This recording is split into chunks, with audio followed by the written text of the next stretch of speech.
Today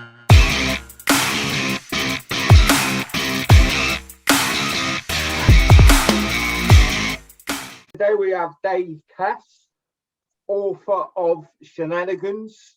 It's a book about Queen's Park Rangers firm. So, hello, Dave. How are you? I'm all right, thanks, Matty. Yes, thanks for asking me as well. I'm good. No, pleasure, mate. Pleasure. So we'll crack straight on. So, first question really is QPR. There are other books out there about other firms. So why did you decide to write a book about QPR's firm?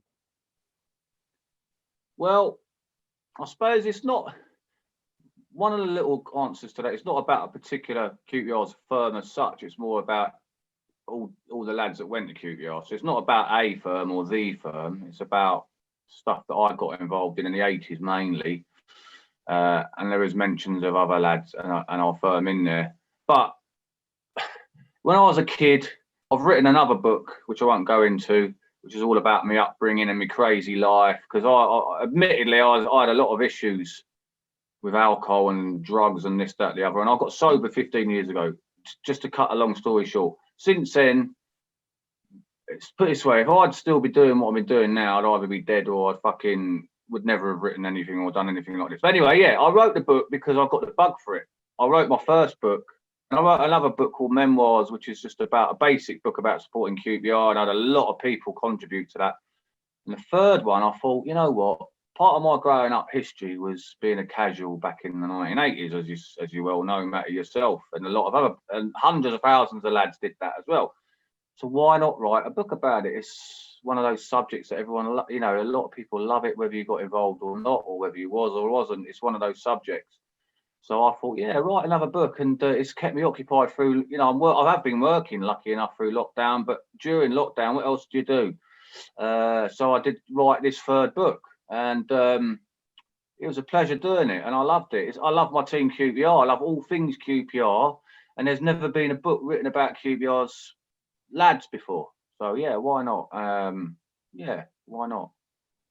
I think, Dave, as well, the reason why I do what I do with my website, my Facebook page, my Twitter, and all the rest of it, is that it's an important part of social history, and it shouldn't be forgotten. You know, Yes. it was, apart from the rave culture, this was one of the last subcultures we've really seen in Britain. You know, and I know the mainstream media like to demonise it a lot, but you know, at the end of the day, there are positive things to come out of it. You know, yes. There was violence, but that's not what it was all about.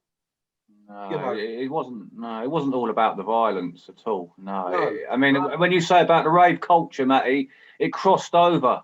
Yeah, in the early, the late 80s, 88, 89, 90. The football firms crossed over into the rave culture, and the football violence went down. The figures of arrests and trouble went right down. Everyone was loved up, and a lot of the boys, I mean, I wasn't a main player in any respect, but a lot of the lads were big players in the rave scene as well. Yeah, of course. Yeah, of course. So that leads me on to my next question. Am I right in thinking this is the first book about QPR's firm, or about the terrorist culture at QPR? Now, I believe it is. I did hear there was a book called The Rowdies, right, which someone had written, but I've never seen it, and I don't know if it was a wind-up or not. But as far as I know, this is the first one about QPR on this genre. Yes, as far as I know. I haven't heard the book you've just mentioned. So yeah, I think yours is probably the first book.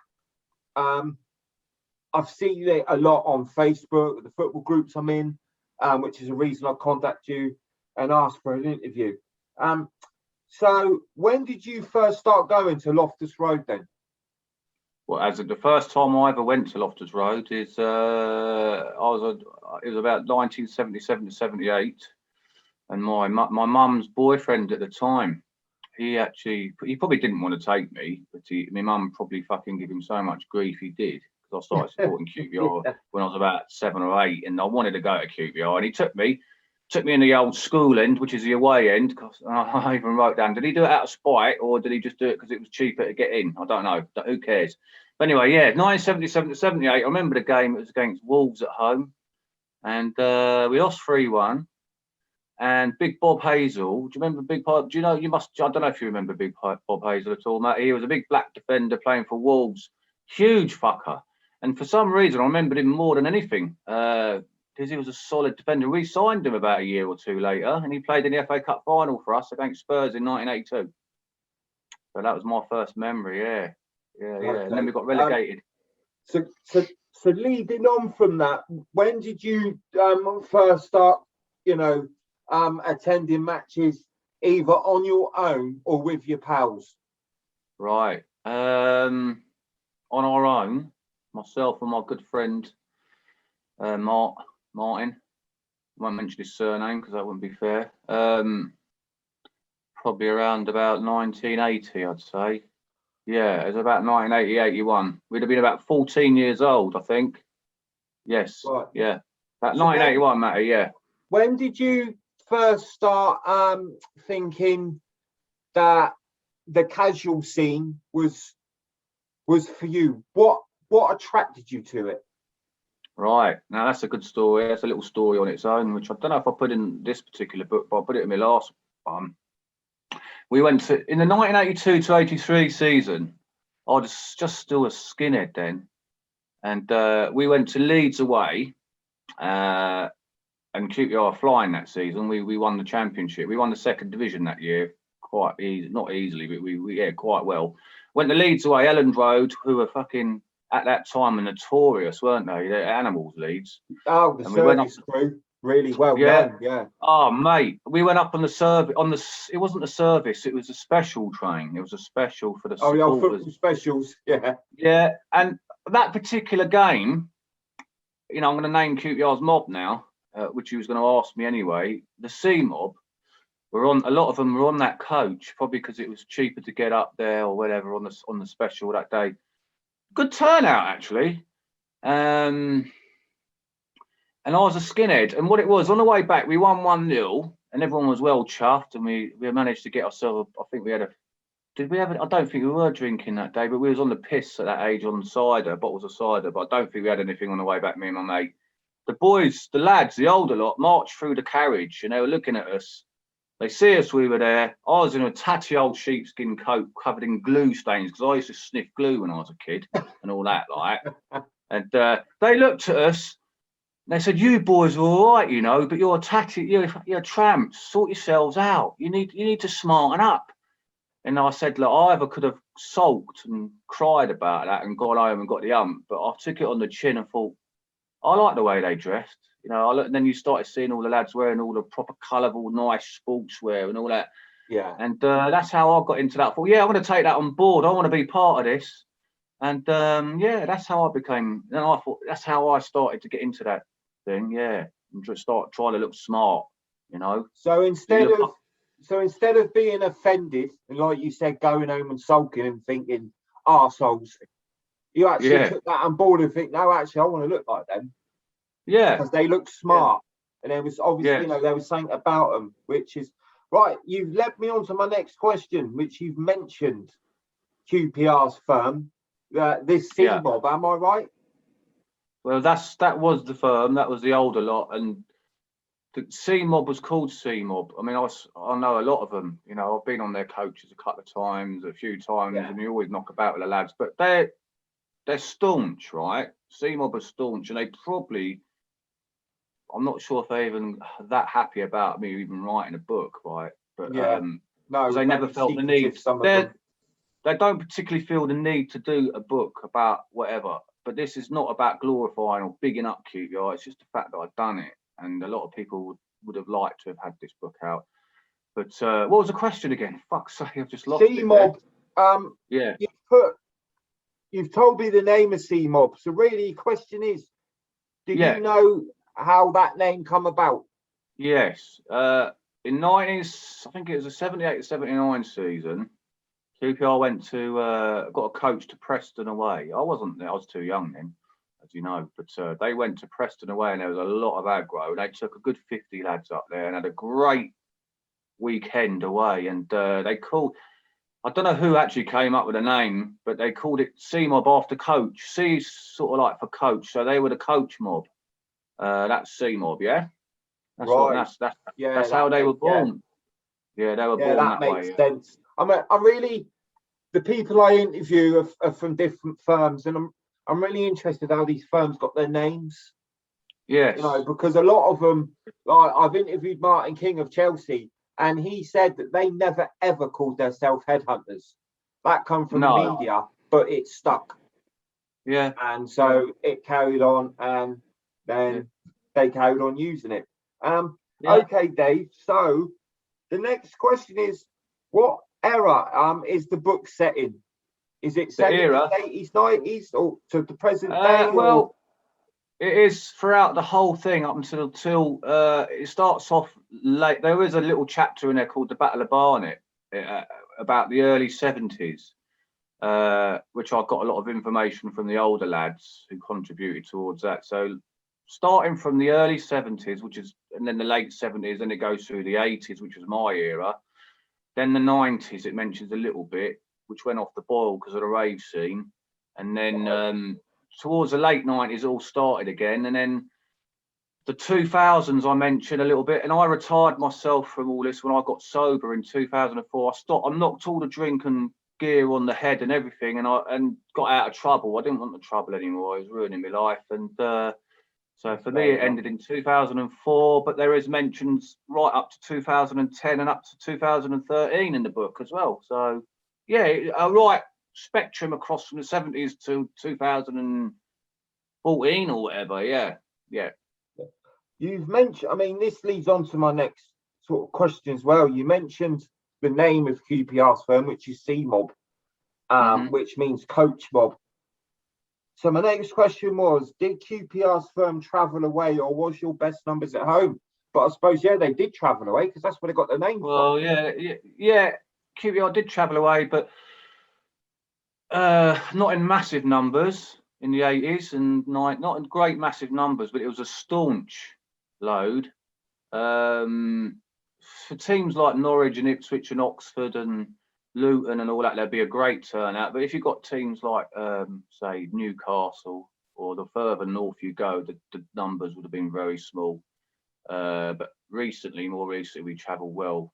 We have got a better support away now, I'd say. But in the 80s, you'd say you'd have a staunch 300 to 400 who always go to all the away games. But that's not mob-wise. I mean, I've seen big mobs. I'm talking about mobs of 100, 150 or whatever, something like that.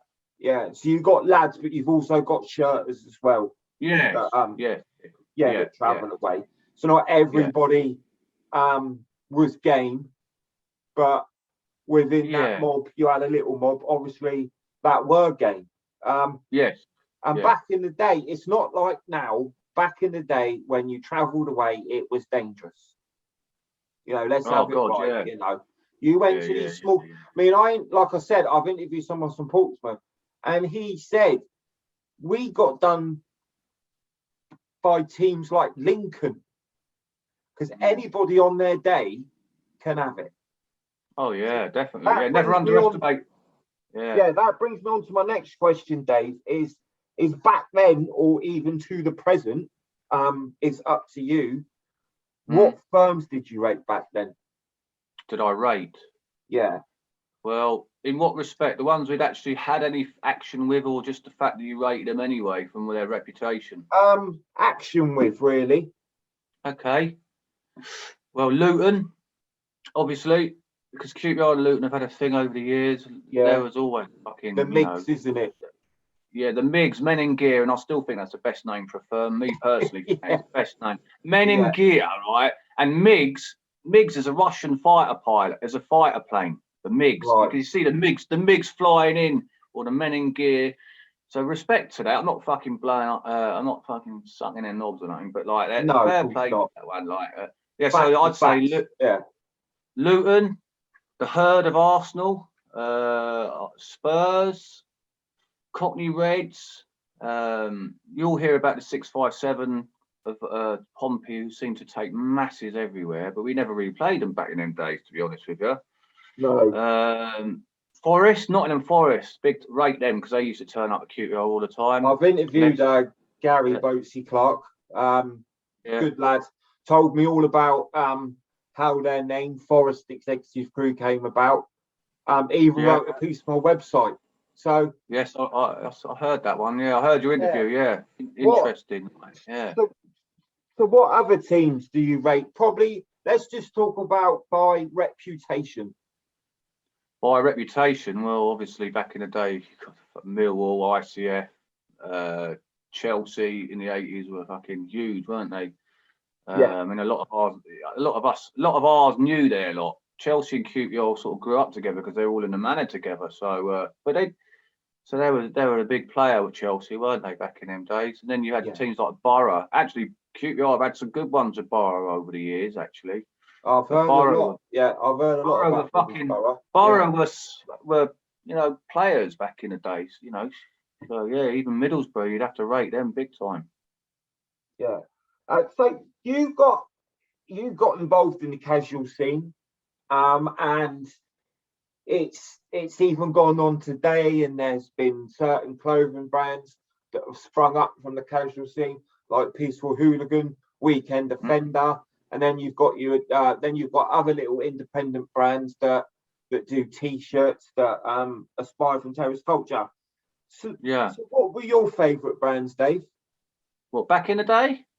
Yeah, or now? Even now, mate. Well, to be honest with you, good old Lacoste. For me, you can't beat Lacoste. Is one of them tags that would just stay forever, wouldn't it? Like, even back in them days, and even people now would wear that.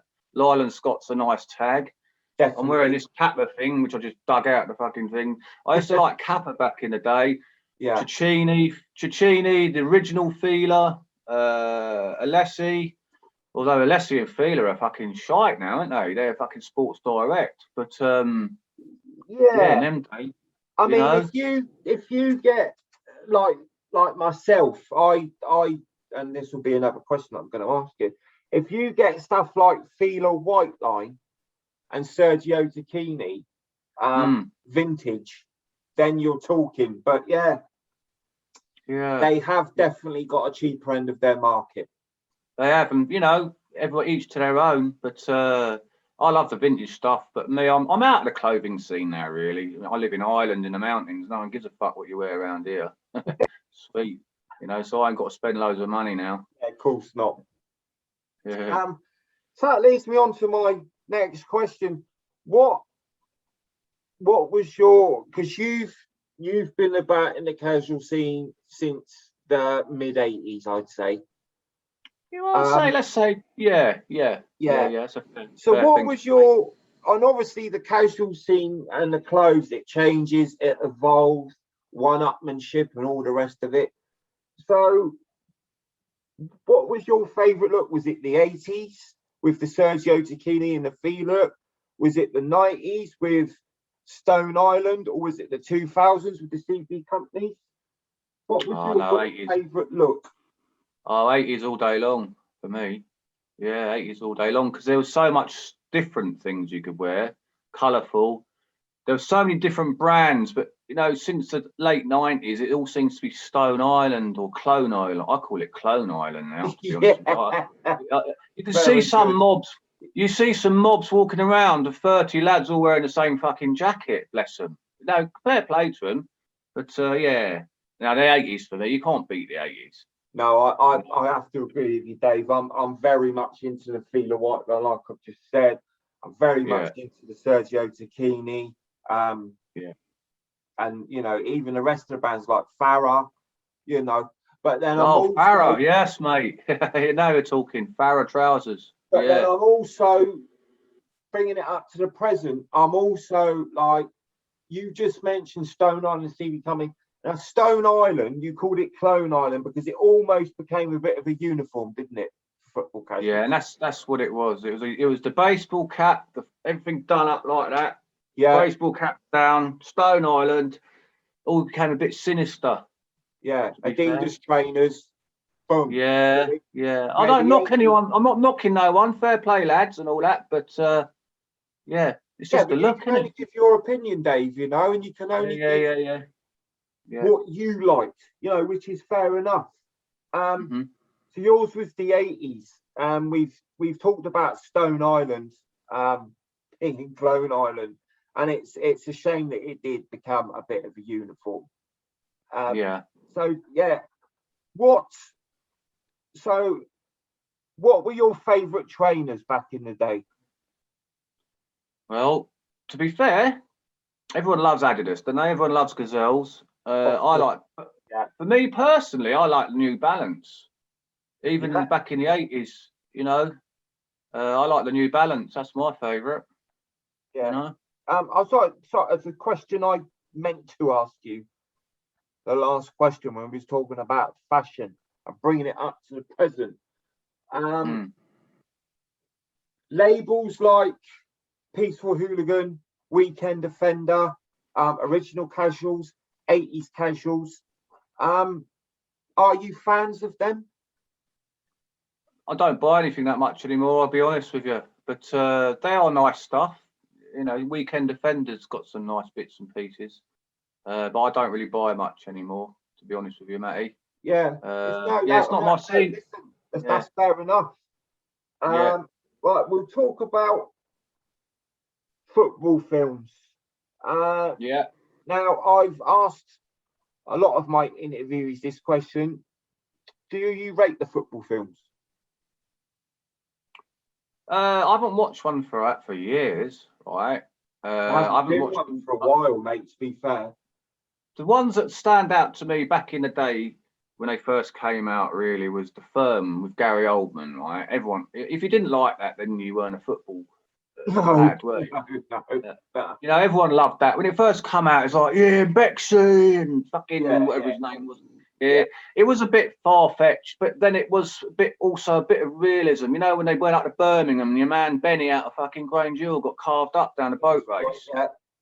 And you think, well, that shit was going on at the time, and that's, you know, it needed to be highlighted. But The Firm, I like The Firm. It was a good film. ID, I quite liked, even though it's ridiculous. Now you're talking. I've put a lot of things on social media saying which is the best film, The Firm or ID. Yeah. And to be honest, it's probably about 60-40 to The Firm. There's not a lot in it. ID was class. Yeah, and Football Factory is a comedy, which I think is a great film because it makes you laugh, doesn't it? Zebba fucking D, and all that type of thing. Yeah. You know, it's funny, and then you've got your paranoid bod in it, and there's always a paranoid bod in The Firm. And you know, when I started losing the plot, when I was at the end of my days drinking, I got a bit fucking nuts and paranoid, and I probably was that paranoid bod. But it's not nice, and you always have different characters, don't you? So Football Factory portrayed different characters very well, although it wasn't that realistic. How did you feel about the remake of The Firm? Because again, that was Nick Love who made the Football Factory, and a lot of people said you should have left the original Firm alone. I've never seen it, and I do agree you should never remake any film. The Italian Job remake was fucking horrific, wasn't it? And look, any remake of a film just don't work. Leave it. I've not watched the new Firm either, to be honest. I haven't seen it, so I can't comment on that. Okay.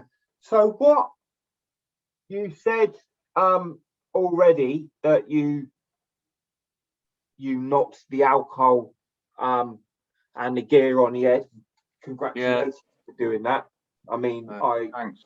I would advise anybody to do that. So what's the future for you, Dave?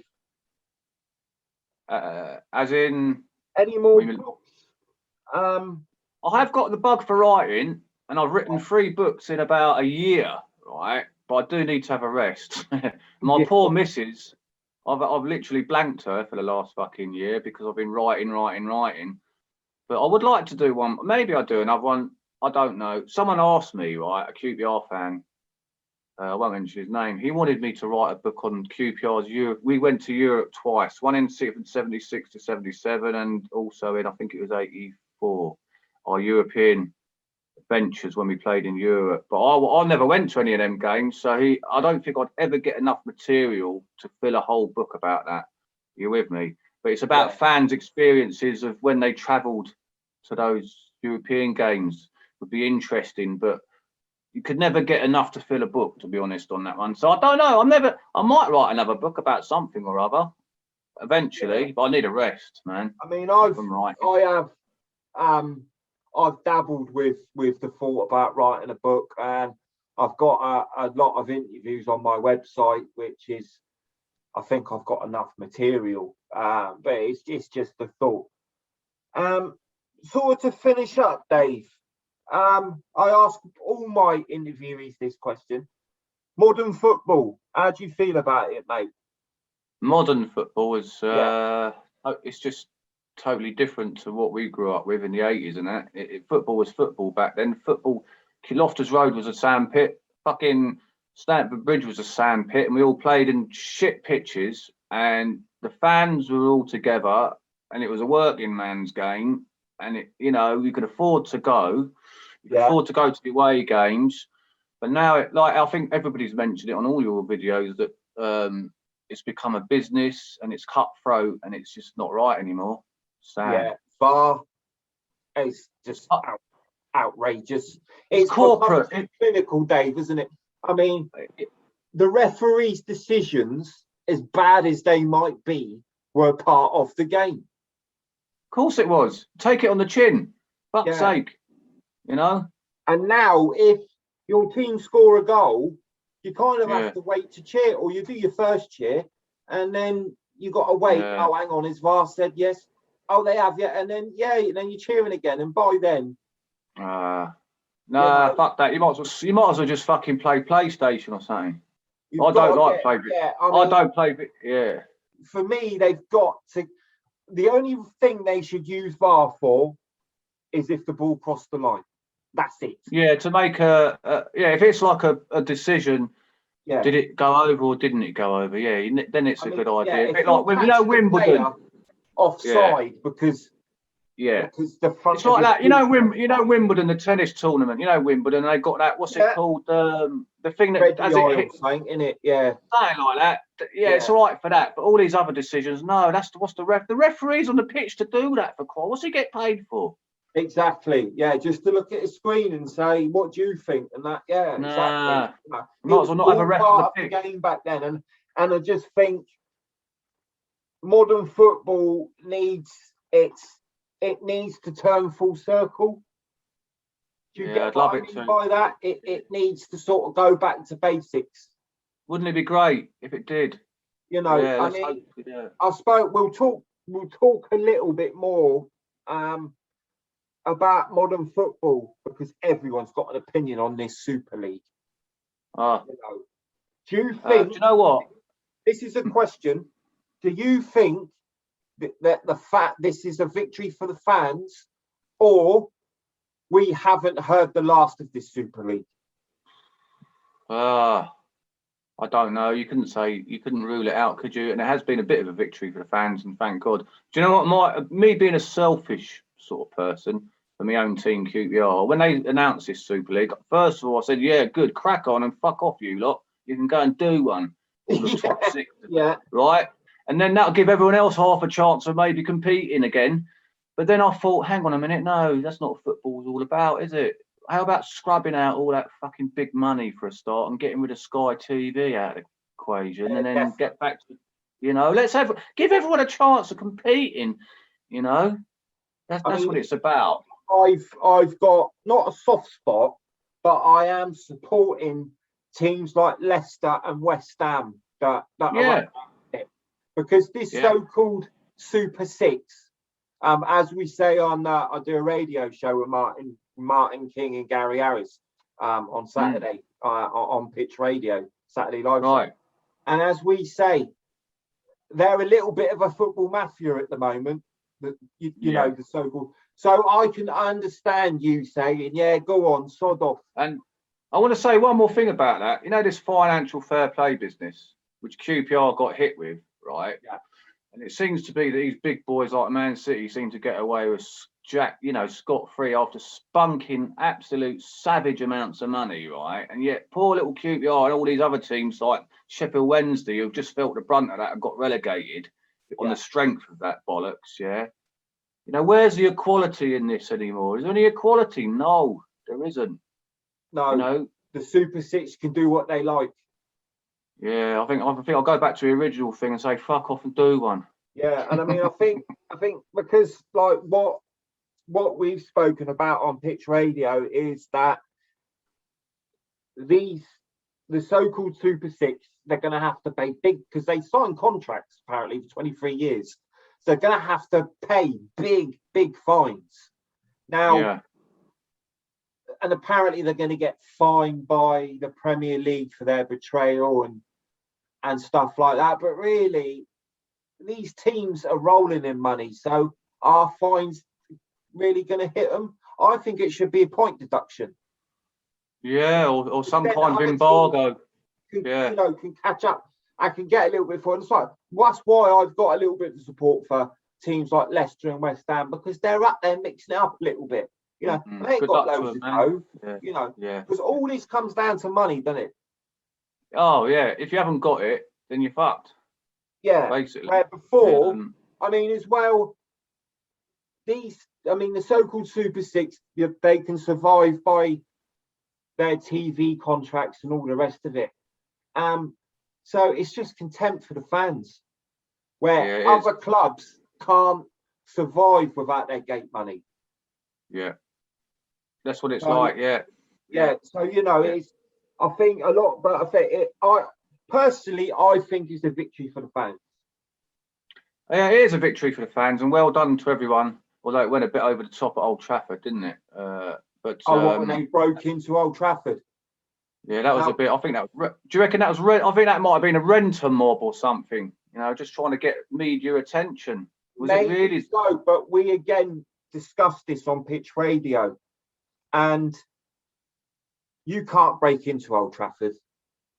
Nah, it's a fault. Someone must have let them in. Yeah, a bit like Trump in the White House.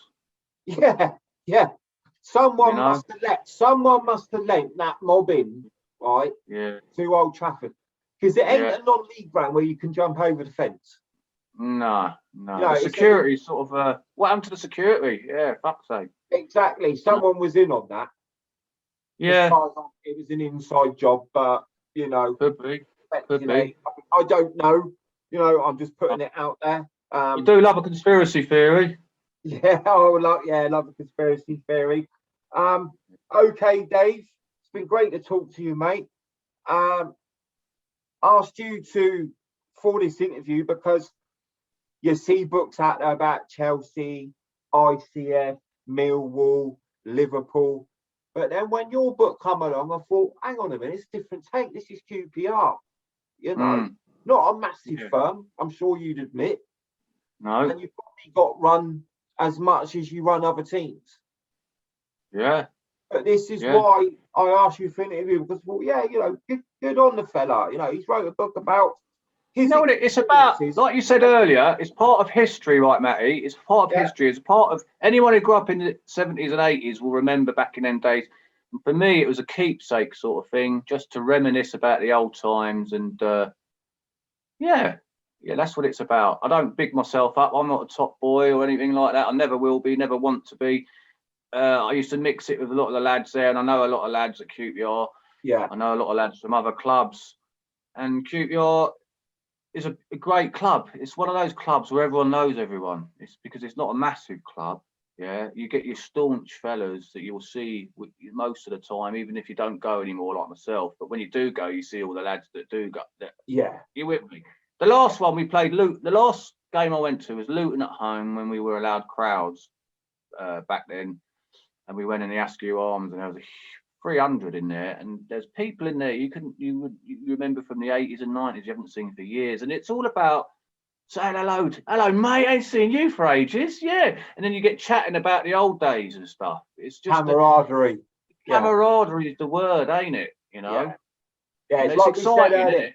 It's not all about violence.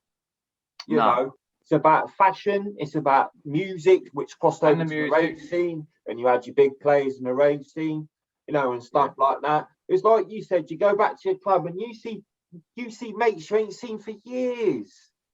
You know, like you said, you get chatting, you know, and it's a good thing, you know. And the mainstream media, they try to demonize football and football fans and all the rest of it. But there's another side to it, and it needs to get out there. And that's why I do what I do. Good man. I keep up the good work there, Matty. It's fantastic, man. I hope you get untold more subscribers, etc. Because you know, it's one of them things. I don't think it'll ever die. The casual thing, it'll go on forever. Like people reminiscing and. I hope so, mate. I hope so. Okay, mate. Thank you very much. So that was Dave Cas, author of Shenanigans, which is out now on Amazon. Correct. Yeah, you can get paperback or Kindle. I live in Ireland, so postage costs for me to get a paperback sent here is quite a lot because of the fucking Brexit thing. You've got customs charges. You know?